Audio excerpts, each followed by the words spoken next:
और ये देश का गरीब, ये देश का नौजवान जिसका बेरोजगारी मुकद्दर बन गया, नौजवानों अब तो उठो। तुम कब तक नफरत करोगे मुसलमानों से? नौजवानों, मैं उन लोगों से कह रहा हूं जिनको मुसलमानों से नफरत डाली जा रही, देखो तुम्हारा पैसा किसके पास जा रहा है। अब 6000 करोड़ मोदी को, 1400 करोड़ ममता को, 1200 करोड़ कांग्रेस को, 1100 करोड़ टीआरएस को। अब देने वाले कौन हैं? खरीदार बोलेंगे ना उनको। आप जो दे रहा उसको खरीदार बोलेंगे ना आप। ये अपने आप को बेच रहे, उन्हें खरीद रहा, मगर पूरे भारत में बी टीम कौन है? असदुद्दीन ओवैसी है। इसमें आपकी पार्टी का नाम नहीं है। मजलिस-ए-इत्तेहादुल मुस्लिमीन को एक बॉन्ड नहीं मिला। नरेंद्र मोदी क्या बोले थे? भाइयों बहनों, ना खाऊंगा ना खाने दूंगा। तो मैं तरमीम कर दिया, ना खाऊंगा ना खाने दूंगा जब तक तुम बॉन्ड नहीं दिए मेरे को। अरे जालिमो, अल्लाह के घर में खड़े होकर बोल रहा हूं, दुनिया में कोई ऐसा पैदा नहीं हुआ कि मैं अपने ईमान को पैसे की बुनियाद पर बेच सकूं। इन्हों जब दे रहे तो क्या बोल के दे रहे? एक हाथ देना, 2 हाथ से जेब में डालना। तो जब इन्हों दे रहे तो मोदी जी इनको कुछ दे रहे, इन्हों दे रहे। सब पार्टियां क्या बोल रहे? You give me, I give you everything. तुम मेरे को बांट दो, मैं तुमको जो चाहे ले लो। बल्कि कल सुप्रीम कोर्ट के हुक्म पर इलेक्ट्रल बॉन्ड, हैदराबादी ठेठ जबान में बोलूं तो अगर किसी को चाय पिलाना, हमारे नौजवानी में निजाम कॉलेज में हम पढ़ते थे, अब किसी पे इसको लिख जाना है कैंटीन में, क्या बांड, चलो ना। अब उन्हें खुश बांड बोले मेरे को। निजाम कॉलेज की कैंटीन में ले जाके एक चाय, एक गुलाब जामुन उस मिलता था, सब खा के आते थे। बाहर निकलते कि कई का बॉन्ड। ये चलता नौजवानों में। मोदी साहब एक कानून बनाए, इलेक्ट्रल बॉन्ड। अब आपको मालूम इलेक्ट्रल बॉन्ड क्या होता? मालूम इलेक्ट्रल बॉन्ड मालूम आप लोगों को? तो उसमें इलेक्ट्रल बॉन्ड ये है कि कोई कंपनी है, तो मैं क्या करता हूं, एक erectile bond state bank of India से खरीद लेता हूं। अहमद पाशा कादरी जमात के मोतमद है, तो पाशा में मंजलिस के लिए 10 करोड़ का इलेक्ट्रल बॉन्ड खरीद के आपको दे देता हूं। 10 करोड़ का इलेक्ट्रल बॉन्ड लेके पाशा को दे दिए। बाद में वो डिमांड ड्राफ्ट की तरह है, मैं वो 10 करोड़ को पार्टी का अकाउंट में डाल लेता हूं। अब हुआ क्या? सुप्रीम कोर्ट बोला ये गलत है, सही फैसला था। आपको मालूम, नरेंद्र मोदी को, बीजेपी को और कांग्रेस को, टीएमसी को, टीआरएस को, आरजेडी को, समाजवादी पार्टी को, डीएमके को, एआईएडीएमके को, और आपके पंजाब की पार्टी जो है अकाली दल को, एनसीपी को, गोवा की पार्टी को, इन सबको बॉन्ड मिले, सबको बॉन्ड मिले। 2014 से शुरू हुआ, मगर अब तक जो data state bank of India ने इलेक्शन कमीशन को दिया, 2018 से 2024 में 24 तक बीजेपी को 6060 करोड़ रुपए मिले। बीजेपी को 6060 करोड़ रुपए मिले। अब आप आ जाइए, आ रहा हूं, मजे की बात बोलने वाला हूं, सुनो बाप। बीजेपी को 6000 करोड़ रुपए मिले, ममता बनर्जी की पार्टी को 1610 करोड़ रुपए, कांग्रेस को 1422 करोड़ रुपए, टीआरएस को 1215 करोड़ रुपए, बीजू जनता दल को 775 करोड़ रुपए, समाजवादी पार्टी को 250 करोड़, आरजेडी को शायद 70-80 करोड़, अन्ना डीएमके, शिवसेना, तेलुगु देशम, वाईएसआर, जनता दल, ये सब पार्टियों को पैसे मिले, बॉन्ड मिला। बीजेपी को 6,000 करोड़ मिले। अब आप देखिए कौन दिया इनको पैसे, ये कौन दिया इनको बोलता हूं आपको। उसमें एक लॉटरी का ओनर है, लॉटरी कितने दिया उन्हें? 1300 करोड़। कितने दिया उन्हें? 1300 करोड़ रुपए दिया बीजेपी को। ये फार्मास्यूटिकल कंपनियां हैं, दवाएं बनाने वाले, वो करीब 600 करोड़ रुपए दिए। एक कंपनी है 27 करोड़ प्रॉफिट है खाली, उन्होंने कितना दिए? 400 करोड़ दिए। अरे 27 करोड़ का तेरा प्रॉफिट है, 400 कहां से आए? अब ये तमाम पार्टियों का नाम आ गया ना, इसमें आपकी पार्टी का नाम नहीं है। मजलिस इत्तेहाद अल मुस्लिमीन को एक बॉन्ड नहीं मिला। अब 6,000 करोड़ मोदी को, 1400 करोड़ ममता को, 1200 करोड़ कांग्रेस को, 1100 करोड़ टीआरएस को। अब देने वाले कौन हैं? खरीदार बोलेंगे ना उनको आप, जो दे रहा उसको खरीदार बोलेंगे ना आप। ये अपने आप को बेच रहे, उन्हें खरीद रहा, मगर पूरे भारत में बी टीम कौन है? असदुद्दीन ओवैसी है। 6,000 करोड़ ले लिए मोदी जी। अब 6,000 करोड़ लेके आप उसको इनकैश भी कर लिए, अपने पार्टी के अकाउंट में भी डाल लिए। अब आप बताओ कौन पैसे खा रहा है? नरेंद्र मोदी क्या बोले थे? भाइयों बहनों, ना खाऊंगा ना खाने दूंगा। तो मैं तरमीम कर दिया, ना खाऊंगा ना खाने दूंगा जब तक तुम बॉन्ड नहीं दिए मेरे को। कांग्रेस को मिले, टीएमसी को मिले, टीआरएस को मिले हजार करोड़ रुपए। अब कोई कंपनी अगर आपको पैसे दे रही, कोई पैसे दे रही आपको कोई कंपनी, फुकट में तो नहीं देते ना मेरे भाई, नहीं देते ना। अगर आपको मैं आया मोहल्ले में आपके, आप बोलते साहब जरा रोड का काम तो करा देंगे ना इलेक्शन के बाद, होता ना भाई। अब जब कोई पैसे दे रहा है कंपनी का एक बड़ा मालिक, बीजेपी को, कांग्रेस को, टीआरएस को, टीएमसी को, आरजेडी को, लालू की पार्टी को, अखिलेश की पार्टी को पैसे दे रहा, तो उन्हें ऐसा तो नहीं दे रहा ना कि नहीं अब्बा मर गए उनके नाम पे दे रहा हूं आपको सदका, नहीं देता ना उन्हें। ये हम लोग करते, अब्बा मर गए भाई 20 लोग खाना खिला देंगे। इन्हों जब दे रहे तो क्या बोल के दे रहे? एक हाथ देना, 2 हाथ से जेब में डालना। तो जब इन्हों दे रहे तो मोदी जी इनको कुछ दे रहे, इन्हों दे रहे। सब पार्टियां क्या बोल रहे? You give me, I give you everything. तुम मेरे को बांट दो, मैं तुमको जो चाहे ले लो।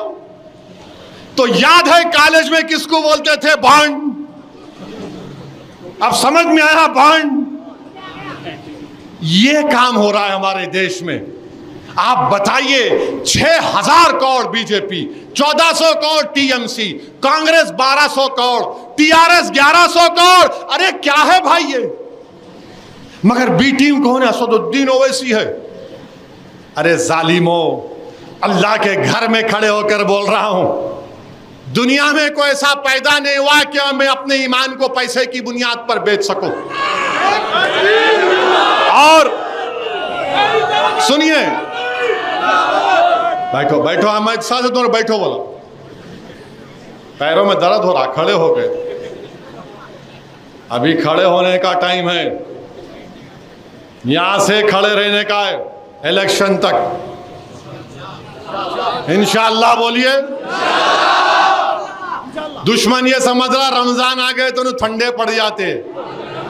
अरे दीवानों, जब हमारे पेट पे नहीं रहता, जब ही हमारा ईमान टप पे रहता है। रोजे की हालत में अल्लाह इसकी रूहानी ताकत दे देता है। और अल्लाह के रसूल ने फरमाया कि जो कम खाते वो और ज्यादा ताकतवर रहते। तो मेरे अजीज दोस्तों, बुजुर्गों, हैदराबाद की एक कहावत है। क्या कहावत है? चोरा चोरा मिलके गांव बांट लिए। बोलते ना, चोरा चोरा मिलके गांव बांट लिए, मगर शेरवानी की देखते कि बी टीम। गारत का गड़ा है, भरता ही नहीं लोगों का। 6000 करोड़ ना खाऊंगा ना खाने दूंगा भाइयों बहनों, मर 6000। कांग्रेस पार्टी, टीआरएस, टीएमसी, अरे भाई साहब आप लोग कितना लेंगे पैसा बताओ। अब मोदी जी आएंगे, देश का पैसा तो वापस करना पड़ेगा, बोल रहे हैं तकरीर में उन्होंने, वापस करना पड़ेगा। ये आप कब वापस करेंगे? ये आपने, अच्छा ये 2018 से 24 तक है, 14 से 18 का नहीं आया अभी, 14 से 18 का भी नहीं आया। जब आएगा तो क्या निकलेगा अल्लाह को मालूम। और ये देश का गरीब, ये देश का नौजवान जिसका बेरोजगारी मुकद्दर बन गया, नौजवानों अब तो उठो। तुम कब तक नफरत करोगे मुसलमानों से? नौजवानों, मैं उन लोगों से कह रहा हूं जिनको मुसलमानों से नफरत डाली जा रही, देखो तुम्हारा पैसा किसके पास जा रहा है। इसको क्या बोलते हैं? New capitalism, crony capitalism, oligarchy बोलते हैं इसको। मगर कोई कुछ नहीं बोलेगा। नहीं नहीं, उन्होंने लिए तो हम भी लिए ना। हाँ, अब मैं ये सोचा, अच्छा आपको मालूम सबसे ज्यादा बॉन्ड कहां बने? हैदराबाद में बने। 80-90% हैदराबाद के एसबीआई बने। अब मैं भी सोच रहा हूं, मैं और पाशा जो है दोनों ये बड़े बड़े कंपनियों के सामने जाएंगे बोर्ड लेके, अरे भाई हम बीटी में, हमको भी कुछ मदद कर दो, हमको भी कुछ कर दो। मगर इंशाअल्लाह ऐसा नहीं होगा। मेरे पास, पाशा के पास, आपके पास जो सबसे बड़ी दौलत है, वो दौलत क्या है? रसूल अल्लाह सल्लल्लाहु अलैहि वसल्लम की उम्मती होने की दौलत। हम रहमतुल्लाह अलमीन सल्लल्लाहु अलैहि वसल्लम की उम्मती, सबसे बड़ी दौलत वही है। रहमतुल्लाह अलमीन क्या उम्मती है। दौलत हीच, इज्जत हीच, ताकत हीच, एक रसूल अल्लाह का उम्मती, उसका जो मुकाम है वो बहुत बुलंद है, सबसे बड़ा मुकाम है। दुनिया जब तक रहेगी, जब तक अशहदु अल्ला इलाहा इल्लल्लाह व अशहदु अन्ना मुहम्मद रसूलुल्लाह बोलने वाला रहेगा। अगर कोई बेटी मेरी तकरीर सुन रही है तो सुनो मेरी बेटी, अगर तुम्हारे आंखों के सामने तुम्हारे बाप को या तुम्हारे रिश्तेदार को या किसी मुसलमान को मारा और पीटा जा रहा है, मैं उस बेटी से कह रहा हूं जिसके बाप को एक पुलिस वाले ने हालत सजदा में लात मारा था। मैं उस बेटी से कह रहा हूं जिसके घर को बुलडोजर से तोड़ दिया गया। मैं उस बेटी से कह रहा हूं जिसको हिजाब के नाम पर कॉलेज से रोक दिया गया। मैं उस बेटी से मुखातिब हूं जिसके बाप को एनकाउंटर कर दिया गया झूठे तरीके से। तो मेरी बेटियों, हिम्मत रखो, हौसला रखो। तुम्हारे बाप, तुम्हारे भाई, तुम्हारी बहन, तुम्हारी कौम से अगर कुछ हो रहा है तो दुआ करो, तुम्हारे हाथ उठाकर अल्लाह को हया आती है किसी बंदे या बांदे की अगर दुआ, उसके हाथ उठते हैं उसके हाथ खाली जाने से। मेरे अजीज दोस्तों और बुजुर्गों, अपने हौसलों को बुलंद रखो, क्योंकि आज 4 रमजान है। 3 रमजान को शहजादी जन्नत हजरत फातिमा का विसाल हुआ। अगर कोई बेटी मेरी तकरीर सुन रही है तो सुनो मेरी बेटी, अगर तुम्हारे आंखों के सामने तुम्हारे बाप को या तुम्हारे रिश्तेदार को या किसी मुसलमान को मारा और पीटा जा रहा है, मैं उस बेटी से कह रहा हूं जिसके बाप को एक पुलिस वाले ने हालत सजदा में लात मारा था। मैं उस बेटी से कह रहा हूं जिसके घर को बुलडोजर से तोड़ दिया गया। मैं उस बेटी से कह रहा हूं जिसको हिजाब के नाम पर कॉलेज से रोक दिया गया। मैं उस बेटी से मुखातिब हूं जिसके बाप को एनकाउंटर कर दिया गया झूठे तरीके से। सुनो मेरी बेटियों, हजरत फातिमा शहजादी जन्नत, जब उनसे पूछा गया कि हजरत फातिमा से पूछा गया, शहजादी जन्नत से पूछा गया कि आप अपने घर से पहली मर्तबा कब निकले थे, तो हजरत फातिमा ने कहा मेरी मां हजरत खतीजा का विसाल हो गया था और मैंने सुना कि मेरे बाबा जान मोहम्मद मुस्तफा सल्लल्लाहु अलैहि वसल्लम पर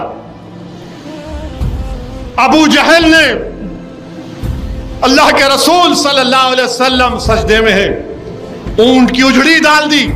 हजरत फातिमा हिजाब करके निकलती हैं। लिखने वाले ने लिखा कि हजरत फातिमा अपने वालिद को रसूल अल्लाह सल्लल्लाहु अलैहि वसल्लम को अपने नन्हे हाथों से उठाती हैं कि चलो अब्बा। हजरत फातिमा अल्लाह के रसूल सल्लल्लाहु अलैहि वसल्लम को कुएं पर लेकर जाती हैं, कुएं से पानी निकालती हैं और पानी से रसूलुल्लाह सल्लल्लाहु अलैहि वसल्लम के बालों को धोती हैं, जुल्फ मुबारक को धोती हैं, रोती हैं। अल्लाह के रसूल सल्लल्लाहु अलैहि वसल्लम भी रोते हैं। ऊंट की उजड़ी अबू जहल ने डाल दी थी।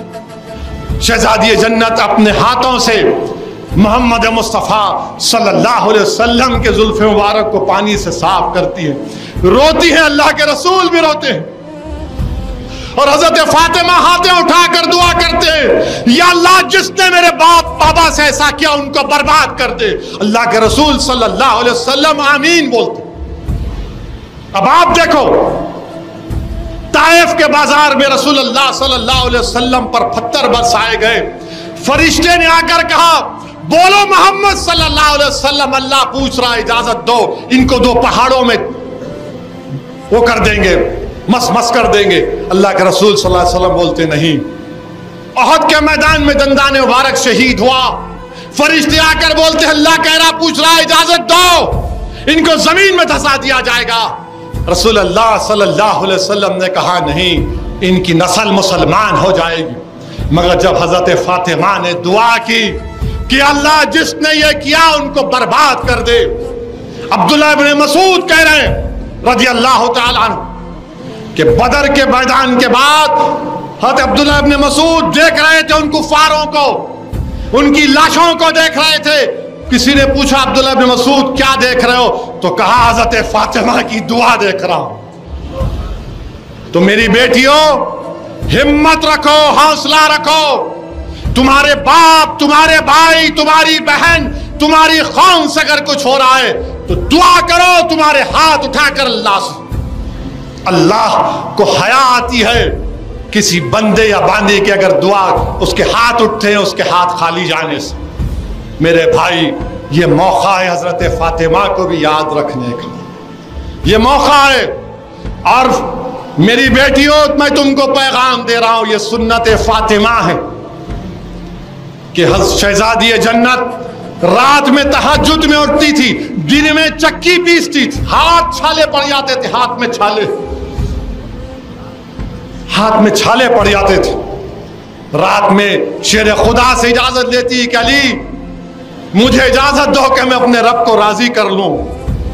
बीबी फातिमा सजदे में दुआ करती है, अल्लाह से दुआ करती है, अल्लाह रसूलुल्लाह सल्लल्लाहु अलैहि वसल्लम की उम्मत पर रहम फरमा दे, उम्मत पर रहम फरमा दे, आका की उम्मत पर रहम फरमा दे, आका की उम्मत पर रहम फरमा दे। इमाम हसन आकर कहते कि अम्मा जान, हसन और हुसैन के लिए भी दुआ करिए, ज़ैनब के लिए भी दुआ करिए। बोलते नहीं, पहले मेरी रसूलुल्लाह सल्लल्लाहु अलैहि वसल्लम की उम्मत का हक है, जहां पर हम अपने गुनाहों से तौबा करें, अपने माँ बाप जिंदा हैं तो उनके लिए दुआ करें, अगर इंतकाल कर गए तो उनकी मग़फ़रत के लिए दुआ करिए। हम फ़लस्तीन के मुजाहिदीन के लिए दुआ करिए, गाज़ा के मुजाहिदीन के लिए दुआ करिए, हिंदुस्तान के मुसलमानों के लिए दुआ करिए। हिंदुस्तान अपना वतन अजीज़ है, इसकी मजबूती के लिए दुआ करिए, यहाँ की भाईचारगी को मजबूत करने के लिए दुआ करिए। और याद रखो, मजलिस काफिर या मुसलमान या इस्लाम काफिर के खिलाफ नहीं है, इस्लाम कुफर के खिलाफ है। इस्लाम मुशरिक के खिलाफ नहीं, शिर्क के खिलाफ है। इस्लाम गुनाहगार के खिलाफ नहीं है, इस्लाम गुनाह के खिलाफ है। अब आप बोलेंगे मिसाल दो, शेर खुदा ओहद का मैदान, एक काफिर के सीने पर बैठे और अचानक शेर खुदा अमीरुल मोमिनीन हजरत अली रज़ी अल्लाह तआला अन्हु पर, असदुल्लाह गालिब पर थूकता है। शेर खुदा उठ जाते, वो पुकारते अली मेरे को मार दो। बोले नहीं, अगर अब तुझे मारूंगा तो अपनी नफ्स के लिए मारूंगा, जब पहले मार रहा था तो इस्लाम के लिए मार रहा था। वो चीख मारता है और बोलता है कि मैं आज से अपने कुफर को छोड़ रहा हूं और अशहदु अल्ला इलाहा इल्लल्लाह व अशहदु अन्ना मुहम्मद रसूलुल्लाह पढ़ता है। तो मेरे अजीज दोस्तों और बुजुर्गों, अगर हमारी सफ़ों में कोई नौजवान बच्चे गुनाह करते हैं, मेरे भाई उनकी इस हरकत से नफरत करो, उनसे नफरत मत करो। ये जो वीडियो बनाते मत करो, वो समझाओ उस बच्ची को, तो अपनी बहन समझो, अपनी बेटी समझो। कोई शराब पी रहा तो उसके घर को जाओ, उसको बिठाओ और समझाओ। और जिसको अल्लाह ने दौलत दी, कुरान में अल्लाह बोल रहा जो मैंने दिया, जो मैंने तुमको दिया है, अपनी दौलत को इस्तेमाल करो। जो ताकतवर है अपनी ताकत को इस्तेमाल करो कमज़ोरों के लिए, चाहे किसी मज़हब का। तो मेरे अजीज़ दोस्तों और बुजुर्गों, मुत्तहिद रहिए। मैं पहले भी कहा और आज भी कह रहा हूं कि CAA कानून को आप सिर्फ CAA के तौर पर नहीं देख सकते। CAA के कानून को आपको NPR और NRC से जोड़कर देखना पड़ेगा। अब ये बीजेपी और संघ परिवार के लोग बोलेंगे तुम क्या नहीं चाहते पाकिस्तान, अफगानिस्तान, बांग्लादेश के हिंदू, सिख, ईसाई, ये बौद्ध मजहब के लोग भारत को आ जाएं, ये उनको शहरियत ना मिले? मैं कभी खिलाफ नहीं था। अरे जब हमने 2 नेशन थियरी को रिजेक्ट किया, मुस्तरद किया, हम क्यों उसकी मुखालिफत करेंगे? कोई अगर हमारा हिंदू भाई पाकिस्तान, बांग्लादेश, अफगानिस्तान से सिख आ जाए, क्या CAA कानून से पहले उनको सिटीजनशिप देने का कानून नहीं था? था, बिल्कुल दीजिए आप। मगर हमारा एतराज यह है कि मजहब की बुनियाद पर नहीं कानून बनाया जा सकता। लोग बार बार मुझसे कहते हैं तुम क्या बोल रहे हो, तुम्हारी शरीयत तो नहीं लेंगे नसरुद्दीन। मैं उनसे कहता हूं कि CAA का ताल्लुक सिटीजनशिप कानून से है, NPR का ताल्लुक सिटीजनशिप कानून से है, NRC का ताल्लुक सिटीजनशिप कानून से है। और कब से हम लोग मजहब की बुनियाद पर सिटीजनशिप देंगे? मजहब की बुनियाद पर जब सिटीजनशिप दी जा रही है तो मजहब की बुनियाद पर छीनी भी जा सकती है। मजहब की बुनियाद पर जब सिटीजनशिप दी जा रही है तो मजहब की बुनियाद पर छीनी भी जा सकती है ना। वो क्या शेर है कि बिगड़ती है जब जालिम की नीयत, बिगड़ती है जब जालिम की नीयत तो ना कोई तदबीर ना दलील काम में आती है। मजहब की बुनियाद पर सिटीजनशिप दे रहे आप। 1959 तक कानून नहीं था बर्थ सर्टिफिकेट का।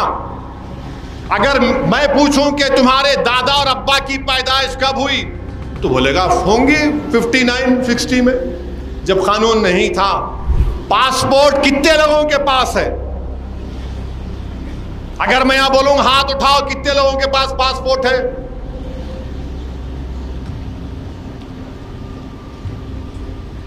जरा कैमरा घुमाओ, इतने लोगों के पासपोर्ट है। तो ये प्रूफ जरूर है, जिनके पास नहीं है उन्हें क्या करना। गवर्नमेंट का डेटा यह बोलता है कि पासपोर्ट पूरे मुल्क में सिर्फ 5% लोगों के पास। 130 करोड़ का देश, सिर्फ 5% लोगों के पासपोर्ट है। आधार कार्ड किसके पास है? अब आप फर्क महसूस करो, पासपोर्ट में कम हाथ उठे, आधार कार्ड में पूरे उठ गए, उठे ना। आधार कार्ड जब घर को जाएंगे पलटा के देखो, उसमें लिखा हुआ है this is not proof of Indian citizenship, this is not proof of Indian citizenship. अब यही तो मैं बोल रहा हूं। अब आप बताओ फिर क्या बताएंगे? अब आप आके बोलेंगे नहीं, आप जो है अपने दादा का बर्थ सर्टिफिकेट लेकर आओ। कहां से लेके आऊंगा मैं? कहां से लेके आऊंगा बताओ? अभी 4 दिन पहले जुल्फिकार साहब गवाह हैं, पूना से एक बच्चा फोन किया मुझे, मेरे को यह बोला कि कहां रहने वाले यार, हाँ जलाल कुचे का रहने वाला हूं, वहां पे एक दवाखाना है, मेरी अम्मा मेरे को वहां पैदा करी। साहब अब ये CAA ला रहे लोग, मेरे को लिख के दे दो कि मैं यहां पैदा हुआ। अब आप बताओ क्या तमाशा होने वाला है? ये क्या करने जा रहे हैं? अभी तो अमित शाह बोल रहे नहीं नहीं कोई मुसलमान की सिटीजनशिप नहीं ली जाएंगी, तो मोदी को, अमित शाह को खड़े होकर बोलना चाहिए कि कभी भी NPR NRC नहीं होगा देश में। बोलो बोलो, NPR NRC नहीं होगा। नहीं बोलेंगे, नहीं बोलेंगे। क्यों? क्योंकि इनके दिलों में यह प्लान है, NPR NRC कराना चाहते हैं, परेशान करना चाहते हैं।